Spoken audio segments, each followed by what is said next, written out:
Chef mother's ಕಿಚನ್ಗೆ ಸ್ವಾಗತ. ಇವತ್ತು ಮಾವಿನಕಾಯಿ ಉಪ್ಪಿನಕಾಯಿ ಹೇಗೆ ಮಾಡೋದು ಅಂತ ನೋಡೋಣ.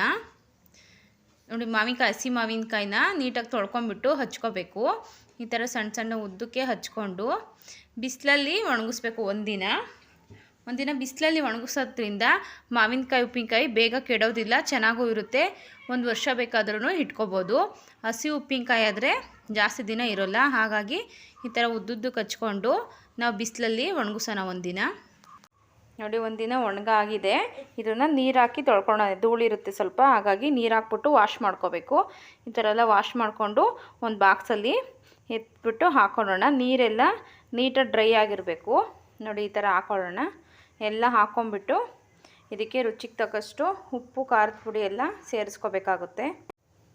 ಇವಾಗ ಉಪ್ಪು ಹಾಕೊಳ್ಳೋಣ. ನಾನು ಇಲ್ಲಿ 4ರಿಂದ 5 ಮಾವಿನಕಾಯಿ ತೊಗೊಂಡಿದ್ದೀನಿ. 1-2 ಹಿಡಿಯುವಷ್ಟು ಉಪ್ಪು ಹಾಕ್ಕೊತಾ ಇದ್ದೀನಿ. ಉಪ್ಪು ಬೇಕಾದರೆ ಎಷ್ಟು ಆಮೇಲೆ ರುಚಿಗೆ ನೋಡಿಬಿಟ್ಟು ಹಾಕೋಬೋದಾಗುತ್ತೆ. ಪುಡಿ ಉಪ್ಪು ಹಾಕೋಬೋದು. ಇವಾಗ ನಾನು ಕಲ್ಲುಪ್ಪು ಹಾಕ್ಕೊಂಡು ಮಿಕ್ಸ್ ಮಾಡ್ಕೊತಾ ಇದ್ದೀನಿ. ನೋಡಿ, ಈ ಥರ ಚೆನ್ನಾಗಿ ಮಿಕ್ಸ್ ಮಾಡ್ಕೋಬೇಕು. ಸ್ವಲ್ಪ ಮೆಂತ್ಯ ಪುಡಿ ಹಾಕೋಬೇಕು. ಒಂದು ಸ್ಪೂನ್ ಅಷ್ಟು ಹಾಕ್ಕೊತಾ ಇದ್ದೀನಿ ಮೆಂತ್ಯ ಪುಡಿನ. ಚೆನ್ನಾಗಿ ಸ್ವಲ್ಪ ಫ್ರೈ ಮಾಡಿಬಿಟ್ಟು ಪುಡಿ ಮಾಡಿ ಇಟ್ಕೊಂಡು ಹಾಗೆ ಹಾಕ್ಕೊಳ್ಳಿ. ಮತ್ತು ಅರಿಶಿನ ಪುಡಿ ಹಾಕೋಬೇಕು. ಅರಿಶಿನ ಪುಡಿ 1 ಟೇಬಲ್ ಸ್ಪೂನ್ ಹಾಕ್ಕೊತಾ ಇದ್ದೀನಿ. ಖಾರದ ಪುಡಿ ಒಂದು 4ರಿಂದ, ಅದು ನೋಡ್ಕೊಂಡು ಖಾರ ನೋಡ್ಕೊಂಡು ಹಾಕೋಬೇಕಾಗುತ್ತೆ. ನಾನಿಲ್ಲಿ ಒಂದು 3-4 ಸ್ಪೂನ್ ಬಳಸ್ತಾ ಇದ್ದೀನಿ.